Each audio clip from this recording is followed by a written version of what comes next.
आखिर कब तक इस देश में हिंदुओं की आस्था का तमाशा बनाया जाएगा? कब तक सनातन धर्म के देवी देवताओं का अपमान करके कट्टरपंथी जिहादी खुलेआम घूमते रहेंगे? ये देश सनातनियों का है, जहां सहिष्णुता और सेकुलरिज्म के नाम पर हम दूसरे मजहबों का सम्मान करते हैं, उनके त्योहारों का सम्मान करते हैं, लेकिन बदले में हमें क्या मिलता है? हमारे आराध्यों का अपमान, हमारी आस्था पर प्रहार। मथुरा में श्री कृष्ण जन्मभूमि को लेकर पहले से ही विवाद चल रहा है। हिंदू अपने कान्हा की जन्मभूमि को वापस पाने के लिए कानूनी लड़ाई लड़ रहे हैं, लेकिन इसी बीच हिंदुओं के घावों पर नमक छिड़कने के लिए एक कट्टरपंथी मौलाना मैदान में उतर आया है। इसका नाम है मौलाना जर्जिस अंसारी।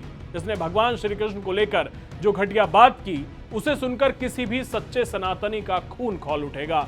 इस नफरती चिंटू ने सारी हदें पार कर दी हैं। कट्टरपंथी का दावा है कि भगवान श्री कृष्ण धर्म से मुस्लिम थे।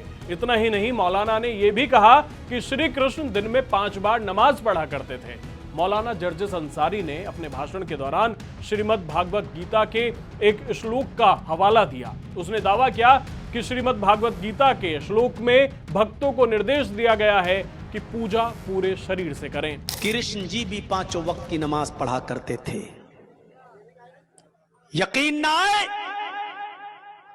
तो श्रीमद् भागवत गीता का 6ठा अध्याय का 10वां मंत्र देख लीजिए। योगी उज्जीत सततमात्मानं रहसि स्थिता एकाकी अच्युतात्मा निराशीर परिग्रह, जिसमें कृष्ण जी अर्जुन से कह रहे हैं कि हाय अर्जुन, ईश्वर की जब पूजा करो तो पूरे शरीर का योग करो। योगी, यूपी वाला नहीं। योगी युज्जीत सततमात्मानम,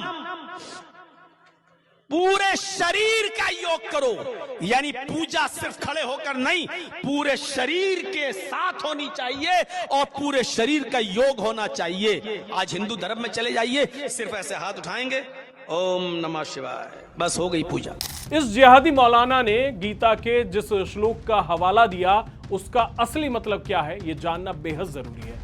दरअसल श्रीमद् भागवत गीता के 6ठे अध्याय का 10वां श्लोक कहता है, योगी युंजीत सततमात्मानं रहसि स्थिता एकाकी यत चितात्मा निराशीर परिग्रह। इसका वास्तविक अर्थ है कि एक योगी का परम धर्म है कि वो निरंतर अपने मन, अपने शरीर और अपनी आत्मा को उस परम पिता परमात्मा में लीन करे। वो एकांत स्थान पर रहे, अकेला रहे और अपने मन तथा इंद्रियों को पूरी तरह वश में रखते हुए सभी प्रकार की सांसारिक इच्छाओं और मोह माया से मुक्त हो जाए। इस पावन श्लोक में दूर दूर तक कहीं भी नमाज, इस्लाम या किसी अन्य मजहबी इबादत का कोई जिक्र नहीं है। ये श्लोक अष्टांग योग, ध्यान और आत्म साक्षात्कार का मार्ग बताता है, लेकिन इस नफरती मौलाना ने अपनी कुंठित और जिहादी मानसिकता के चलते हुए इस श्लोक की ऐसी वाहियात व्याख्या की, जो न कि सिर्फ मूर्खतापूर्ण है बल्कि सनातन धर्म के खिलाफ एक सोची समझी साजिश है। ये पहली बार नहीं है जब जर्जिस अंसारी ने कोई गंदी बात की है। इस मौलाना का इतिहास ही गंदगी से भरा पड़ा है।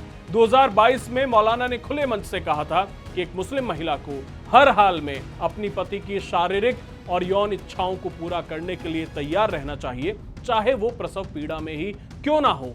ये मौलाना सिर्फ महिला विरोधी नहीं है, बल्कि ये पूरी मानवता और संभ्रांत समाज के मुंह पर एक तमाचा है। और आज यही शख्स हमारे आराध्य भगवान श्री कृष्ण पर टिप्पणी कर रहा है। बताया जा रहा है कि मौलाना का ये वीडियो पुराना है, लेकिन मथुरा में श्री कृष्ण जन्मभूमि के संवेदनशील विवाद के बीच इस वीडियो को दोबारा वायरल करके देश का माहौल बिगाड़ने की गहरी साजिश रची जा रही है। इस वीडियो के सामने आने के बाद देश के करोड़ों हिंदुओं में भारी आक्रोश है। सोशल मीडिया से लेकर सड़कों तक इस मौलाना की गिरफ्तारी की मांग हो रही है। आखिर में कुछ सवाल भी हैं। क्या हिंदुओं की भावनाएं इतनी सस्ती हैं कि कोई भी ऐरा गैरा उठकर उनका मजाक उड़ा दे? अगर किसी हिंदू ने दूसरे मजहब के बारे में ऐसा कोई बयान दिया होता तो क्या अब तक उसका सिर तन से जुदा नहीं हो चुका होता? उम्मीद है कि सरकार और प्रशासन इस नफरती मौलाना पर सख्त से सख्त कार्रवाई करेंगे। आप इस वीडियो को इतना शेयर कीजिए कि मौलाना की गिरफ्तारी जल्द से जल्द हो सके। धन्यवाद।